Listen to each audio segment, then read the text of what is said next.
and welcome to the ThinkMHK podcast presented by the Manhattan Area Chamber of Commerce. On this podcast, you will hear about a variety of local matters pertaining to the business community. You will also hear from local business owners to hear their story and gain valuable business insights. Thanks for tuning in today.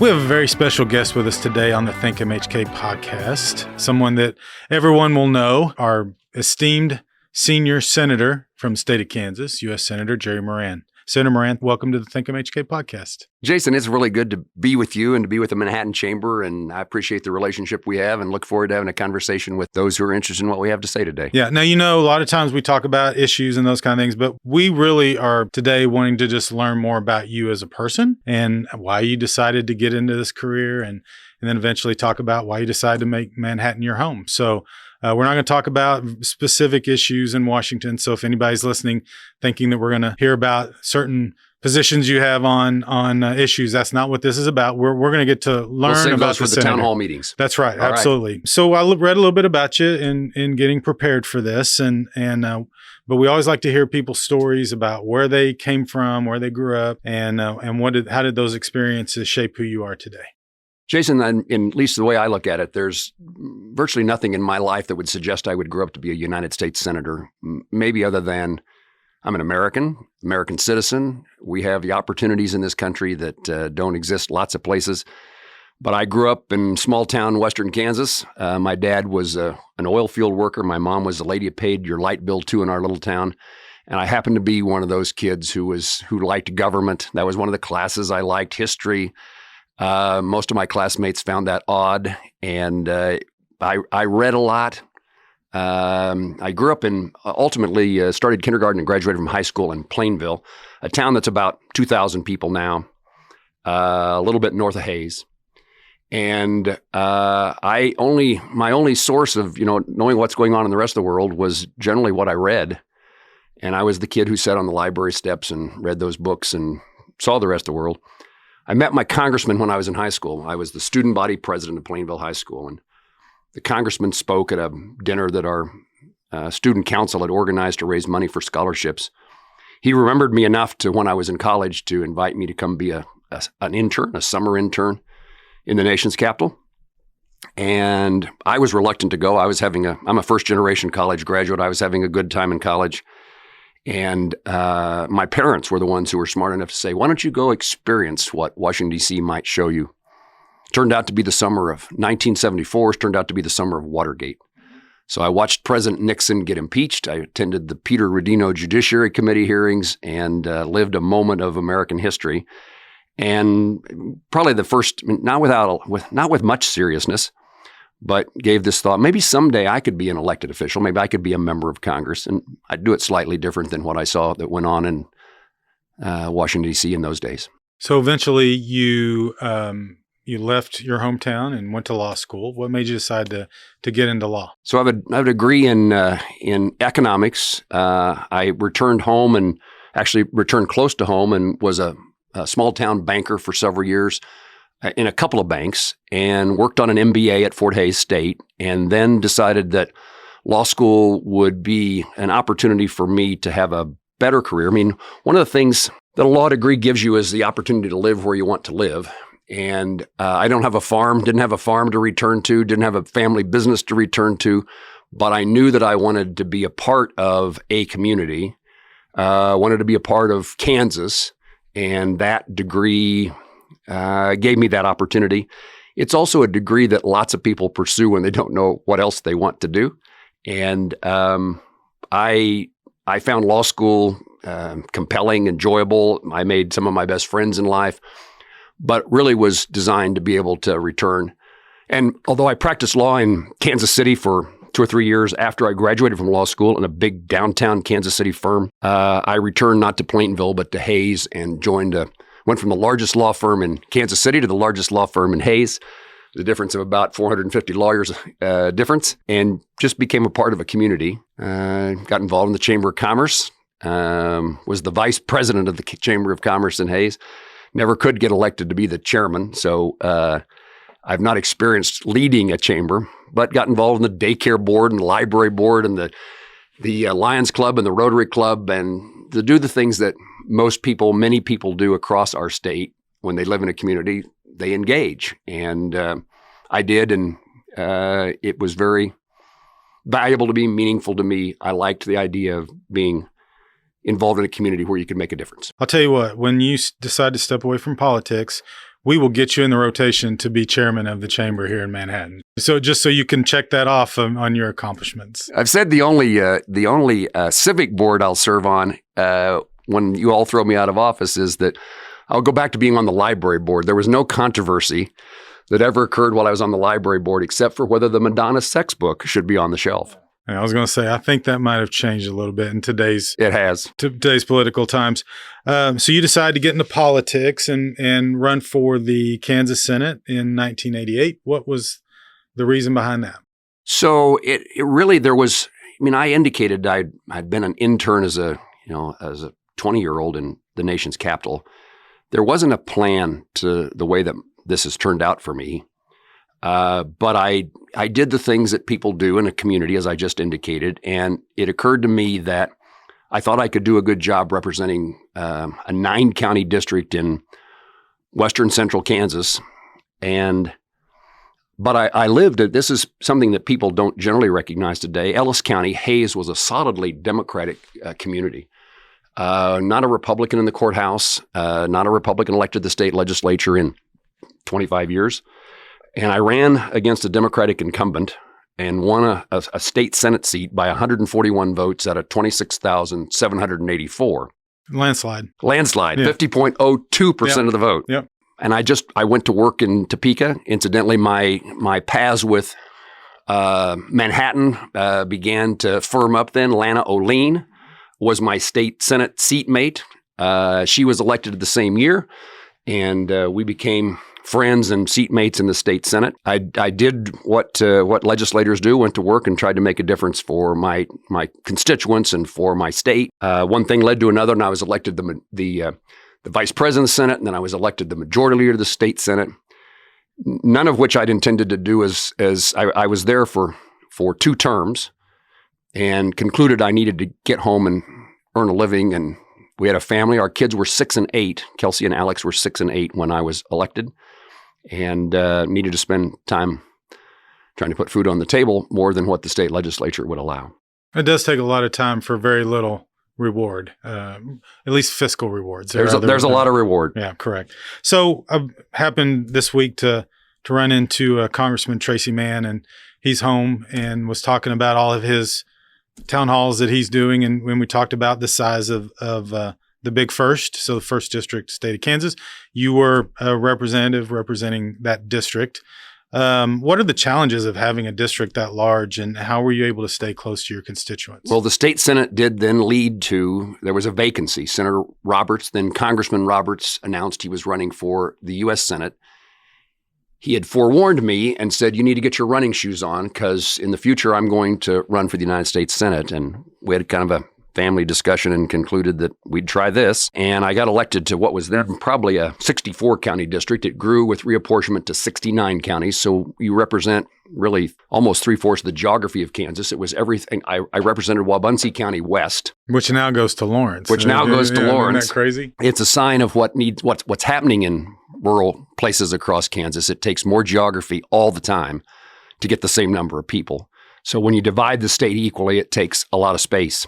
Salina was my largest city, and no one in Washington, D.C. could fathom a congressional district that 40,000 people, population of Salina, was your urban area, and it was. And so I represented the vast majority of the rural areas of Kansas, and I started the practice or continued the practice of having a town hall meeting in every county every year. And I would do them mostly in August, because Congress is generally out of session for about 4 weeks in August. I think it goes back to the history of the nature of Washington, D.C. and the history of Congress. Without air conditioning, Washington, D.C. is a miserable place to be in August. And so there was always this annual recess. Got to the point in which it hadn't rained in Kansas for 8 years, and it was 112 degrees, and I was doing town hall meetings, and I had concluded there had to be a better time to do this. So I kind of shifted around and started doing them around Christmas. And, I talked about growing up, being raised in Plainville.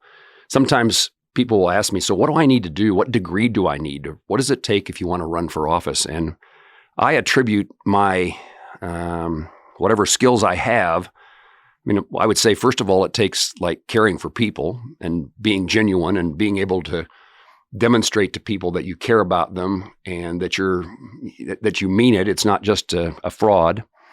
And it also takes the ability to have a conversation with people, to shake a hand, look them in the eye.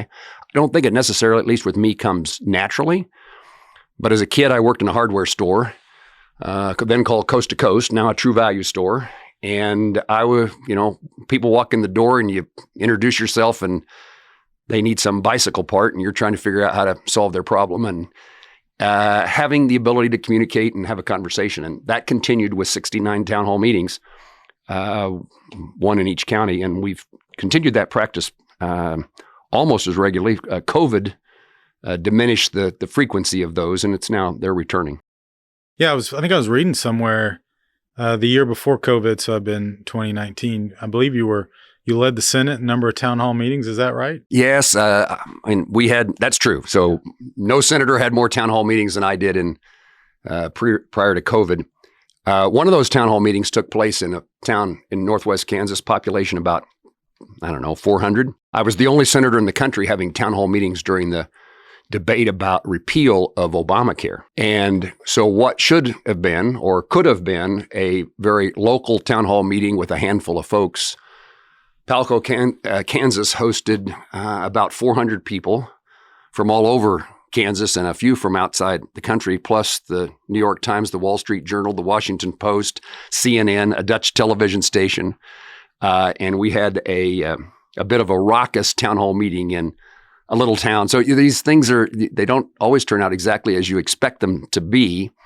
But the point was that even during those contentious, difficult issue times, I've tried and continue to try to pay a lot of attention to what Kansans have to say about those issues. I did go back to Palco the next week because I thought, man, the local folks didn't have a chance to say anything. Right, yeah. I walked Main Street for an hour and went to the convenience store and, oh, Jerry, we're so glad you did that. We sold all the chicken fried steaks we had. We want you to do those more frequently. So economic development. With a town hall meeting. So we talked about it briefly, but what were the circumstances that led to you deciding to run for the Senate? Well, again, I had reached kind of the end of my time in the House of Representatives. I was ready to do something different, needed to do a better job of being a husband and a father.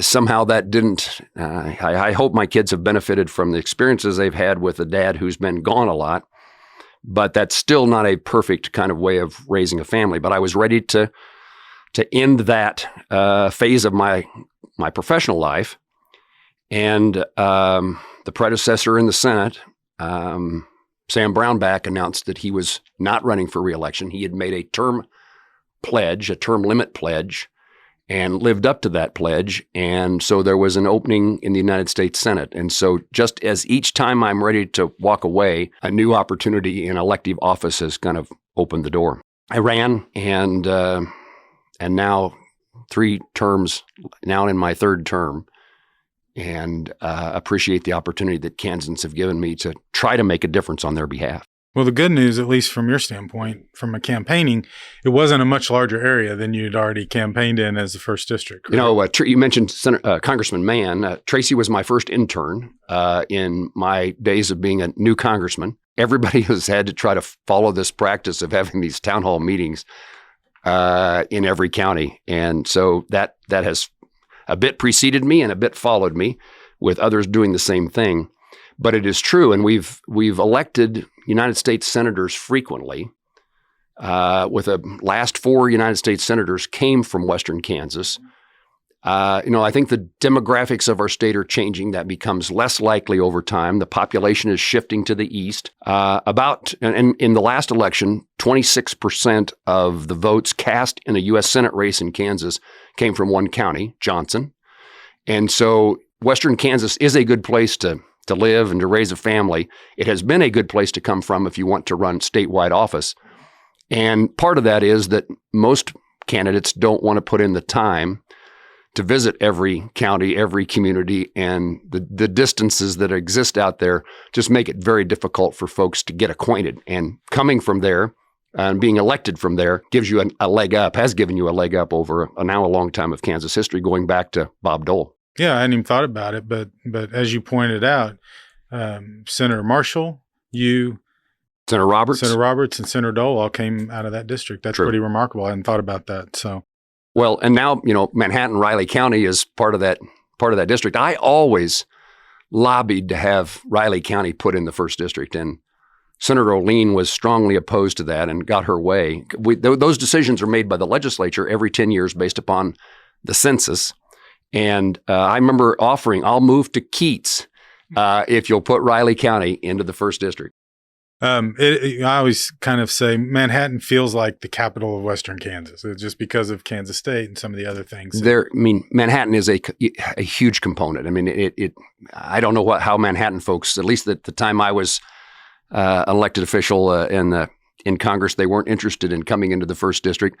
And there has always been this argument about the fort and Fort Riley and Junction City and quite frankly, they added Gary County to the first district. I represented Gary County as a congressman, never Riley County. That came to the district later. Manhattan, and as you say, perhaps because of K-State, but for other reasons. We certainly know a lot of people here who retired from small towns of Western Kansas and are important components of Manhattan, just as they were important citizens of their hometowns and places out west. Yeah, we could get off in the weeds on a lot of this demographic issue, but a lot of the growth of Manhattan over the last decade and a half has been in retirement age. And I don't think that's a coincidence. I think you see a lot of that. I've complained to lots of people who were community leaders in small towns that I represented in Western Kansas. They were moving to Manhattan. Like, you can't leave. We need you. And then I'm here. And we'll talk about that in a minute. So I want to go back a little bit to some of your time in Congress, but we talked about you being recognized as one of the leading senators for town hall meetings. But I consistently read in a lot of the bio information that is out on you that you are recognized fairly regularly on someone who's effective in getting bills passed, which in my opinion is what you should hope that your congressman is really good at. But sometimes I think Congress people don't have that idea. They're there for other reasons. But why do you think you've been successful doing that? Look, I start with the premise that my ideas are not always necessarily going to be the right ones. Start with the premise that other people have ideas that they believe are the right answer to an issue. Certainly believe that God created all of us and everybody's worthy of our respect. And we look for ways to find, let me finish that sentence. We look for ways to find common ground with people that you may not normally find common ground with. And the joy of being a legislator comes from actually legislating.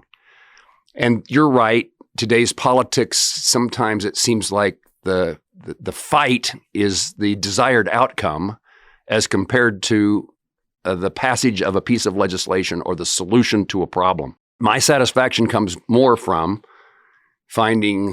putting people together and finding a way to get something done. It takes 60 votes in the United States Senate to pass a piece of legislation. There aren't 60 Democrats. There aren't 60 Republicans. So the reality is there is no bill that becomes law in the absence of people working together and finding some place that they can make that happen. There are certain issues that there's virtually no room to compromise on, but the vast majority of things that you deal with in the nation's capital, in Congress, in legislation, are things that someplace there's a sweet spot if people are operating with the right kind of attitude and approach and want to get something done. So is there a particular initiative or several initiatives maybe that of which you're the most proud of your time in Congress? Or maybe even going back to the Kansas legislature? First of all, I would say that there's a lot of staff involved in my life. And we hire mostly Kansans who do really good jobs and come from places across our state that care a lot about their hometowns and the hometown people and the home state people. And so almost every success, I'd say every success that we have comes from people who help me accomplish what we're talking about. And then I would say that most of the satisfaction still comes from what we call casework, or somebody bringing us a problem in their own lives, their own family, their own business. And can you help us get out of the fix that we're in, the problem that we're having? And it could be somebody whose Social Security check is missing in the mail, Could be a veteran who can't get care and treatment from the Department of Veterans Affairs. It's things that people, at any one time, we have hundreds of those kind of circumstances going on. And people I don't think this way, but often the most satisfying things we do is helping an individual as compared to some big passage of piece of legislation. We had a lot of success, and it was a very bipartisan effort on a veterans bill late last year called the PACT Act, for the first time in a comprehensive way dealing with Vietnam veterans who experienced tremendous health challenges as a result of exposure to Agent Orange, and to Iraq and Afghani veterans who experienced the same kind of toxic exposure due to burn pits. And it stands out as one of those things that it was a multi-year process to get there. And it's been something that in my time in the Senate, it's a couple-year process of getting there. But people have been working on this issue since Vietnam War. So that it stands out as one of the meaningful items of satisfaction. And I will follow up, since you brought it up. I've had the opportunity to live in 4 states and work with, 20 or so Congress people, and your staff is by far the best of any staff I've worked with. So, and I'm not just saying that because Kristen Little's sitting in the room with us, but in all honesty, they're the most responsive and effective staffs I've ever worked with. I very much appreciate that, and you saying that, and I believe it to. I don't know how to compare to everybody else, but I know that I have great people who care a lot and work hard. And I would highlight for our listeners, we have an office in Manhattan. We have offices in Manhattan, Hayes, Garden City, Pittsburgh, Olathe, and Wichita. Our office in Manhattan is one that it's the one that I have spent any time in because of living here. And we certainly care about this community and want to be helpful in specific ways to an individual, but also for people who want to complain about a vote I cast or encourage us to vote a different way on something in the future. Okay, so you brought it up a couple of times, but on a personal note, you and your wife moved to Manhattan about a decade ago. Why did you make the move, and what do you like about being a resident of the Little Apple? So we moved here 10 now, maybe 11 years ago, with the belief that we were going to live here for just a few years. Probably 3 or 4, and the motivation was, so one of my requirements in our household is that when your kid wants a car, in case we have 2 daughters, our daughters need to get a job. And our youngest daughter, Alex, got a job sweeping floors and cleaning pins in a vet clinic. Lo and behold, in addition to getting a paycheck, she also discovered that she wanted to be a veterinarian. And that meant, again, both kids went to school here. Kelsey, our oldest daughter, has a degree in political science and Spanish from K-State, and Alex has an animal science degree. But now there was another 4 years in her time at K-State. Rob and I decided we'd buy a house in Manhattan. We'd move here. It would make my travel easier to Washington, D.C. I guess we've never said that. We never moved to Washington, D.C.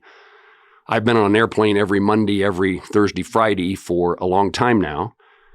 We see you here every weekend. About 40 some weeks out of the year. And with Manhattan's increasing and very valuable air service and its proximity to Kansas City, and this became an ease for my travel. But it was primarily designed to buy a house and have Alex live in our basement, cut down on the costs that come from veterinary medical school, reduce the student loan debt, and see if we could help her work her way through. She always intended to return to Hayes to practice for the vet she worked for, sweeping floors and cleaning pins. And lo and behold, she decided to buy a practice in Manhattan, and we're still here. And then even perhaps more importantly, she bought Candlewood, and even more importantly, she gave us first a grandchild and then a second grandchild, a grandson and now a granddaughter. And so that plan to return to Hayes has been put on hold for now, 6 years beyond the 4 years we intended to be here. Well, and we're glad that you're here and hope that you stay. And so one of my jobs as the chamber president is to make sure that happens. So whatever we need to do, let me know. Jason, we like Manhattan. I would tell you that I've always been a part of whatever community I've lived in and known most everybody in town. This is a little bigger place for me than what I'm accustomed to. And it's difficult for me to get to be that part of the community. I miss this. Used to know kind of everything that was going on and involved in much of it. But I'm only here on mostly Saturday nights and Sundays. We've got well acquainted with the folks we know from church. But we're still working at getting acquainted with everybody else. Robert does a better job than I do. Just not enough time spent in Manhattan to continue that effort. So a couple of just big picture issues. We're not going to delve in, like I said, into any of the sort of hot topics right now in DC, but a couple of things that are really important to Manhattan. And one is Fort Riley, and it's such a big part of our economy. And you're able to help and shape a lot of what happens there in your role on military appropriations. And so what are some of the accomplishments that we've been able to achieve to make the quality of life better for Fort Riley soldiers, and how can we work together to do more? There is, Manhattan provides a certain set of issues that are even more important to Manhattan than another issue or another town. And Fort Riley is one of those. Fort Riley matters to all of Kansas, but the future of Fort Riley determines in many ways the future of Manhattan, future of Junction City, this area. And so I've worked to put myself in positions in which we are fully engaged in military and defense issues and fully engaged in Fort Riley. And I am a defense appropriator, which means we make the initial appropriations decisions on what gets funded at the U.S. Department of Defense. I chair the Senate Military Communities Caucus, which is a group of senators who come from places that have military installations, and we work at trying to improve the relationship between the community and the military installation. And what do we do to help those communities who often have lots of property that isn't subject to property taxes? How do we help that community have the resources? The airport is a good example of when we can help Manhattan and we can help Fort Riley and create a better future for both. That is an example of what we pay attention to. My goal has been to see that we get a 3rd Brigade at Fort Riley. Now is not the time that's going to happen. Our challenge is lack of recruitable young men and women to enter the military, and the Army is suffering the most of the 3 branches. And so our efforts have been long-term, and we worked hard to get Irwin Army Hospital completed. We worked hard to bring more schools to Fort Riley. I think we're on our 3rd or 4th elementary school for the local school district on post. Irwin Army Hospital is a state-of-the-art hospital. And most recently, we're focused on housing. And this last appropriation bill includes the money for planning and design for more barracks at Fort Riley for single soldiers. It is my theory is that if we can make sure the infrastructure at Fort Riley is top-notch and meets the needs of Fort Riley and its soldiers and their families, that we stand a good chance of increasing the role that Fort Riley plays in defending our country. We work at bringing out General McConville, the Army Chief of Staff, was my guest at Fort Riley, 6 months ago.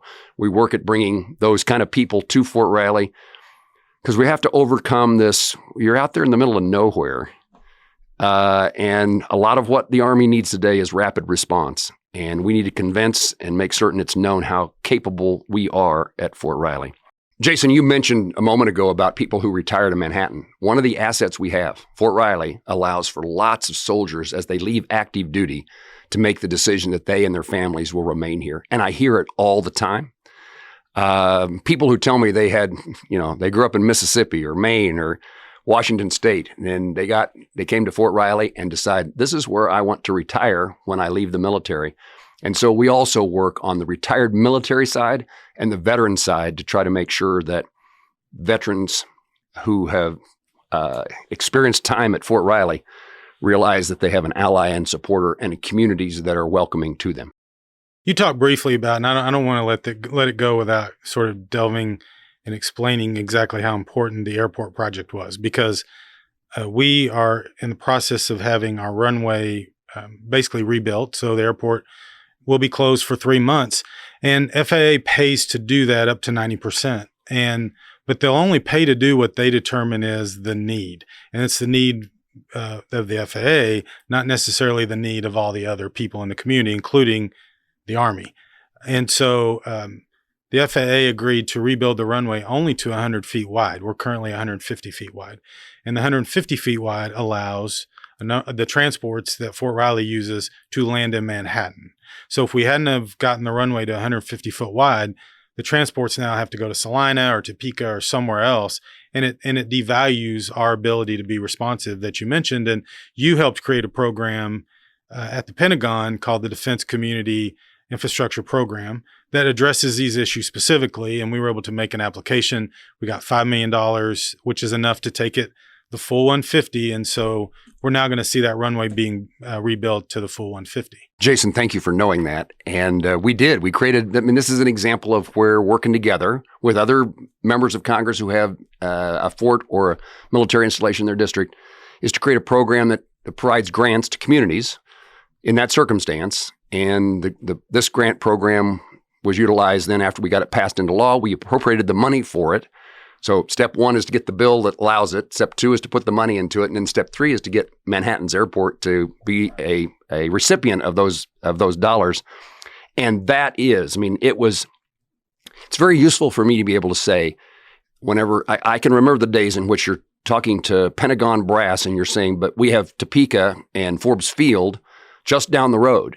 It is much better to be able to say, we have Manhattan Regional Airport right adjacent to Fort Riley, and we can get in and out with the speed that our country needs for defending our nation. Thank you for that. And I think it's something that people should recognize. So the other big news or big federal project that we have in the community, of course, is MBAF. And at the time of this recording, we're anticipating the ribbon cutting soon. And so as someone that has been involved in that project, either as a congressman or a senator, for the entire duration of the site selection and all the appropriations, ultimately the construction, and now the opening, how satisfying will that moment be for you? This will be, high five moments for a lot of people, including me. But this community, the state of Kansas, there's just been a lot of effort that's gone into MBAF, and in many ways, it's still surprising. That MBAF facility was desired by dozens of places across the country, and it was presumably determined on the merits, but I could never say that politics doesn't have something to do with those decisions. And they all came together in a sweet spot, and Manhattan was chosen, and Manhattan succeeded in the battles. There were lawsuits filed by other states trying to get that facility there.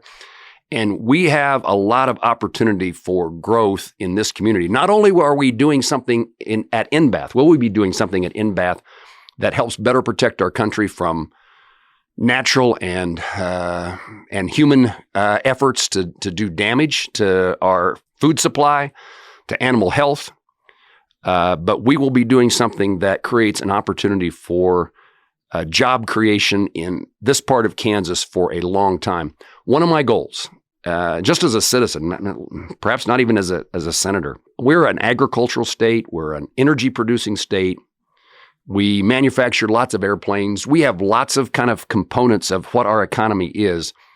But it's always seemed to me that if we could enhance our capability of not only educating, but keeping in our state those kids who like science and mathematics and engineering research.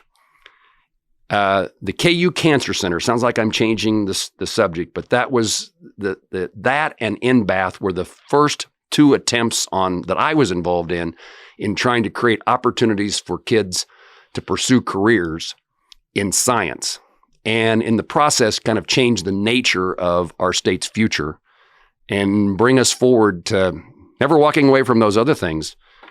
But this is a whole new realm for us to attract business and people and retain young people here and bring new people to the state. Yeah, and I think we're going to continue to see opportunities generated because of that being the anchor and all the good work that happened in that. So thank you for that. So we're done now with the easy part of the interview. We're going to move to what we call the rapid fire. All right, so we have 10 questions. You answer as fast as you can and get it.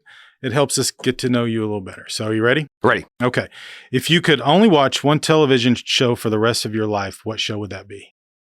Maybe Seinfeld. Seinfeld? There's a lot of people that feel that way. So I never saw it when it was original. I only saw it in its rerun times. And for a long time, we were hooked on watching it all the time. I know a lot of people. And almost every day, something happens. It's a Seinfeld circumstance. My wife likes to point those out too. What was your first job? Working in a hardware store, coast to coast in Plainville, Kansas. I also had a paper route. So that was actually preceded the coast to coast store. So a paper route. Who inspires you the most and why? Broadly, just the nature of our state. It's people. Think of the hardships that people face every day, and certainly our ancestors. And there's a lot of inspiration that comes from that and how people survived in difficult times. And we think we live in difficult times today. And so many people experience many more challenges. My dad, a World War II veteran, away from his wife for, 3.5 years, volunteered. That's an inspiration as well. Those who served. Let me do this. So one of the reasons that I'm not a veteran, but there's probably no committee that we spend more time on working on it. And I mean, in Republican days, I chair it. In Democratic majority days, I'm the lead Republican on veterans. And it comes from growing up at a time in which the Vietnam War was going on in our lives.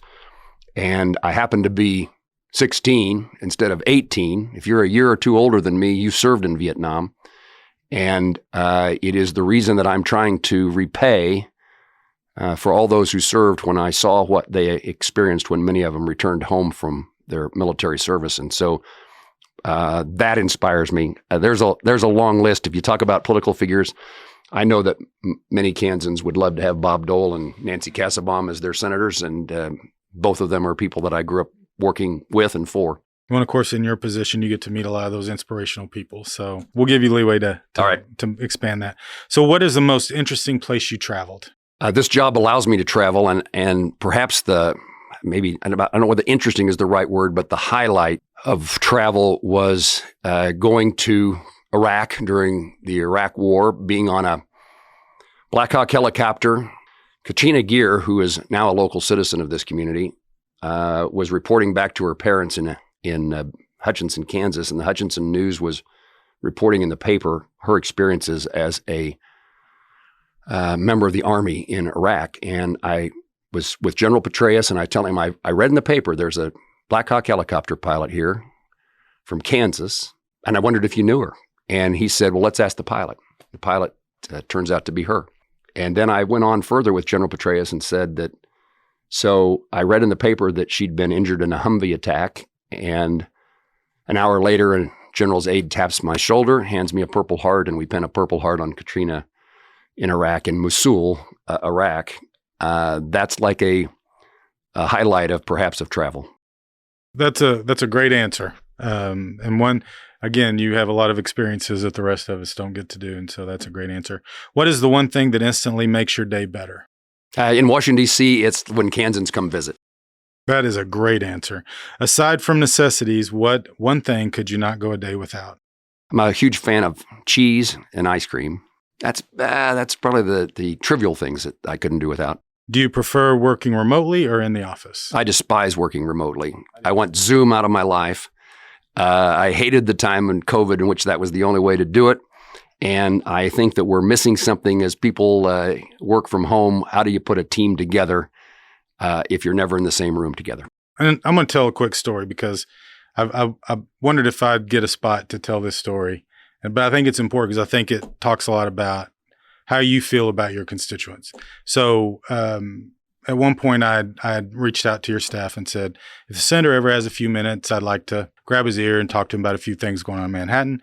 And you are one of those folks who your schedules kind of come together late. And so we understand that if we may get a call the day before or day of and say, Senator has some time, would you be interested in taking that?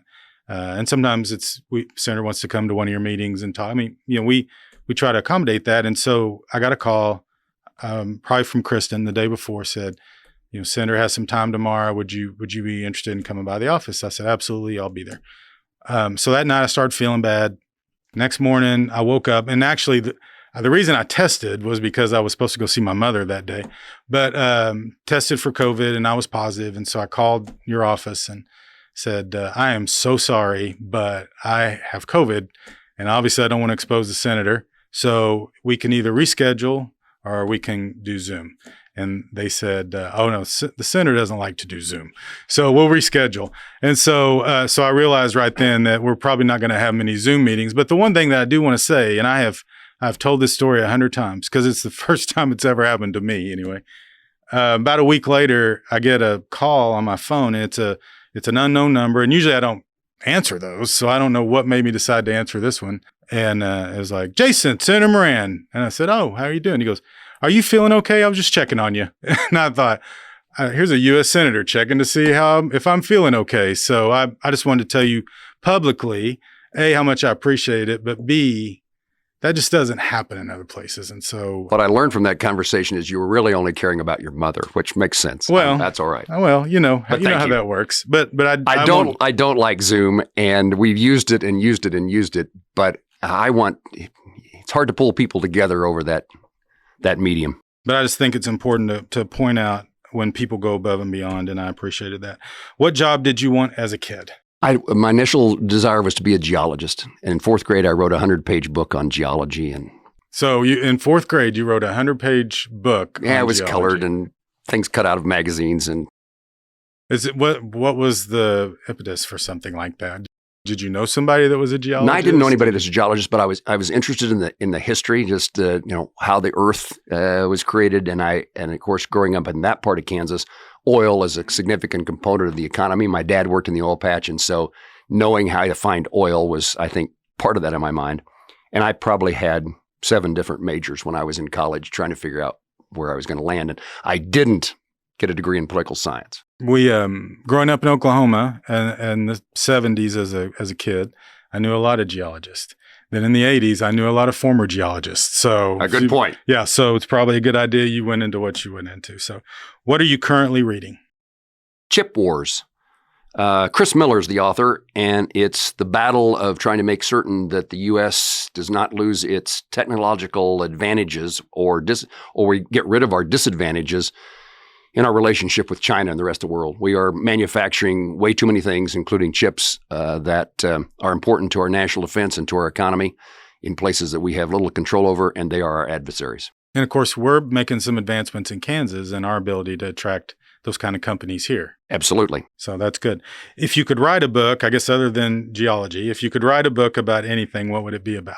A couple of things. I've thought about writing a more personal biography of Senator Dole, but I need a ghostwriter to do anything, so probably never happens. And I've also been fascinated by what was going on, just probably because of the time in which I was growing up, what was going on in civil rights across the country. I mean, I grew up at a time in which Martin Luther King was assassinated, Robert F. Kennedy was assassinated, there were riots, the fight over the Vietnam War, the battles of right and wrong. And I would be interested to know in how Kansas behaved in race relations and what Kansas role was played, what role Kansas played in its congressional delegation in advancing the cause of civil rights. That would be interesting because, of course, Kansas was the center of that in its early days, right? Right. I mean, Kansas came about as part of a effort to find some common ground to keep the country together, and we came in as a free state in a big battle. And how did that translate in the 1960s for how Kansans felt? I mean, we had protests and counters in Wichita drugstores as they did elsewhere. How did we react? Again, I don't know that anybody would buy any of those books, but it's the 2 things I've thought about over the years of, I wonder if I could write a book on this. I will pledge to you either one of those books I would buy. All right. Well, Senator, thank you so much for agreeing to be on with us today. And your time is very precious, and we appreciate you taking a few minutes to hang out with us and let us learn a little more about you. It's a real pleasure, Jason, to know you and to be with you and to work with you and the chamber members to try to make this community a better place. I appreciate the opportunities that you've given me to play in a little bit in that role. And I appreciate the opportunity I've had to work with you in the chamber. And I wish all of our citizens of this community the very best and look forward to trying to represent them well. Thank you. Thanks for listening to this episode of ThinkMHK, a podcast produced by the Manhattan Area Chamber of Commerce. If you enjoyed the ThinkMHK podcast, we'd love for you to subscribe and share it out on your social media channels. Feel free to reach out to us on Facebook, Twitter, or Instagram at the Manhattan Area Chamber of Commerce.